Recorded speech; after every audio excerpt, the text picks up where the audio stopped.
Encuentro 12. La metáfora de la casa tomada. 1. Los dueños de la casa. 2. El insomnio del señor Lanari. 3. El aluvión zoológico. 4. La farsa y el fanatismo.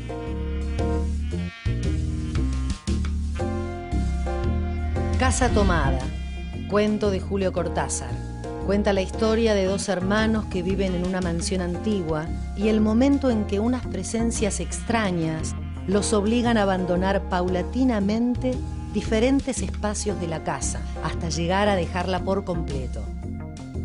Este texto es editado primero por Jorge Luis Borges en la revista Anales de Buenos Aires en 1946. 5 años después se publica en Bestiario, el primer libro de cuentos de Cortázar. La metáfora de la casa tomada cobra su sentido a partir del contexto político en que el cuento aparece. El triunfo electoral de Juan Domingo Perón en 1946 y la creciente participación de las masas obreras y populares en la vida política del país. Considerado uno de los autores más destacados de la literatura universal, Julio Cortázar nace en Bruselas en 1914. 4 años más tarde, su familia regresa a la Argentina para instalarse en Banfield. Cortázar se desempeña a lo largo de su vida como escritor de ficción y traductor. Su actividad permanece siempre ligada al compromiso social y a la renovación de la literatura latinoamericana. Su novela Rayuela, con la que alcanza el reconocimiento internacional, se publica en 1963 y constituye un hito de la literatura en español. Cortázar muere en Francia en febrero de 1984 a causa de leucemia y es enterrado en la misma tumba que su esposa, Carol Dunlop.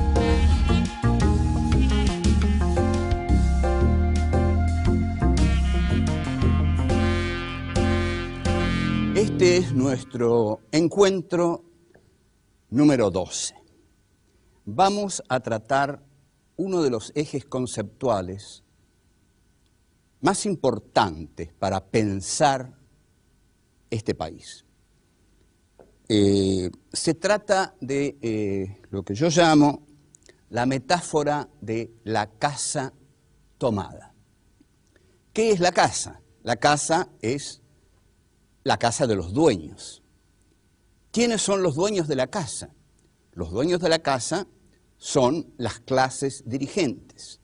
Para la oligarquía argentina, para la generación del 80, para el rockismo, para los dandis del Club del Progreso, para Miguel Cané, la casa es la casa de ellos. Ellos son los dueños de la casa y que no les vengan a sacar la casa.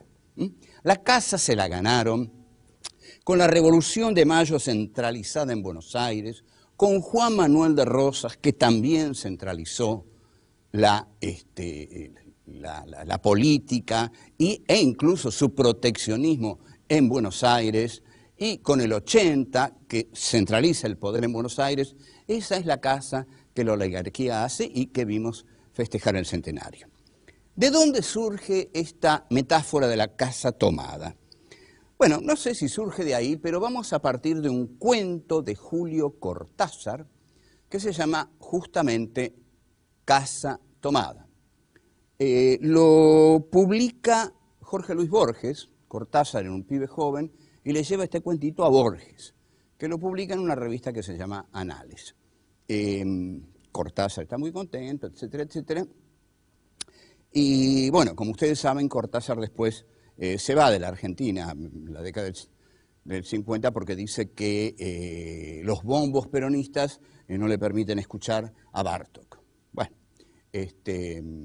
no vamos a hablar ahora de Cortázar, pero vamos a hablar de Casa tomada de Cortázar, que es un cuento conceptual.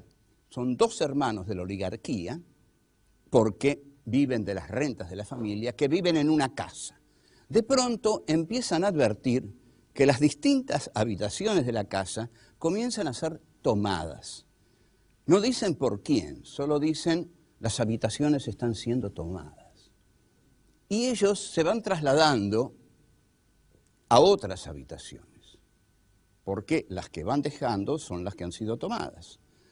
Entonces dicen, bueno, vamos a tener que vivir de este lado de la casa, porque el otro lado de la casa fue tomado. Cortázar no explicita quién toma la casa, solo explicita que estos dos hermanos, que son dos hermanos de estirpe oligárquica, y que también insinúa que hay ahí una relación incestuosa, tienen que ir abandonando cada vez más la casa, en la cual dejan cosas.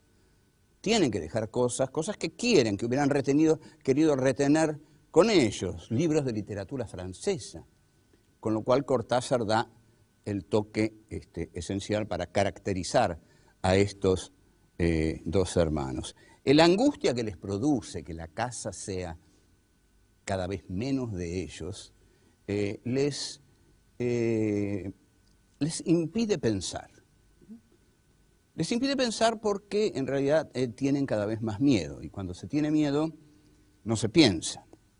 Entonces comienzan cada vez más a retirarse, hasta que por fin abandonan la casa, y la frase final es así porque no podíamos quedarnos en la casa porque estaba totalmente tomada. Bueno, ¿cuál es la conclusión? ¿Cuál es la metáfora de esto? La metáfora es que lo que no puede tolerar la oligarquía, las clases hegemónicas, las clases dominantes, las clases patricias, es que les tomen la casa. ¿Quiénes les toman la casa? Les toman la casa los que vienen de afuera. La casa estuvo en peligro de ser tomada por lo que la oligarquía llamó la chusma ultramarina, que llegó a principios del siglo, y luego, muy gravemente, con los migrantes internos a los cuales el general Perón da cobertura política. Ahí sienten más que nunca que la casa les está por ser tomada, hasta tal punto que bombardean la Plaza de Mayo. Bombardear la Plaza de Mayo es un hecho gravísimo. Yo no sé si lo hemos pensado bien, pero es un hecho gravísimo. Bombardear una ciudad abierta, indefensa, es un hecho gravísimo. Luego hay un momento terrible también de la casa tomada, que es el 25 de mayo de 1973, con el camporismo.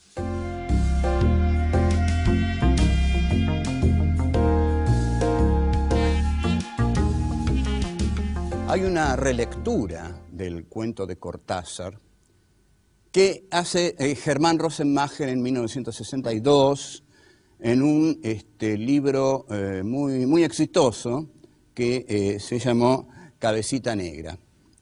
El cuento trata acerca de un señor, Lanari, de alta clase media, que ha luchado mucho en la vida, ha hecho dinero, tiene un hermoso departamento, y es verano, hace calor, y mandó a su familia a veranear en Mar del Plata. Él está solo en su casa, toma un whisky, hace calor, las ventanas están abiertas, no puede dormir porque ese es un problema para él. Ahí nos señala Rosenmacher que un poquito hacer dinero trae ciertos problemas y ciertas neurosis, y que los ricos no son tan felices, pero de todos modos el señor Lanari disfruta de su casa porque su casa es su refugio, Su casa es su casa. Esto es lo fundamental de la metáfora de la casa tomada. La casa de la burguesía es la casa de la burguesía, y que nadie se la venga a quitar. La casa de los patricios es la de los patricios, y la casa de los patricios es el país.